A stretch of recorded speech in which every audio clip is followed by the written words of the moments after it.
Oh, little leg.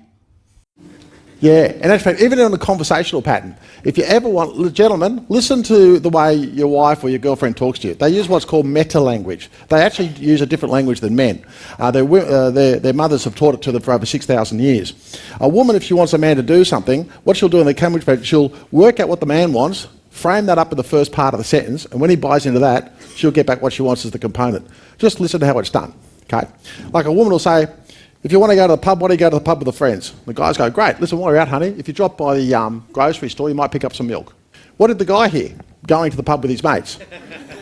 When he walks in at 11 o'clock, what's the first thing she'll ask for? The milk. And guys go, well, she didn't really want the milk, so I didn't pick up the milk. Now what does she say? Oh, okay. So you got for 5 hours with your mates, but you couldn't pick up a little bit of milk. Okay, just listen to the content structure, right? You get the benefit of the first bit, but the real bit is in the second bit of the sentence.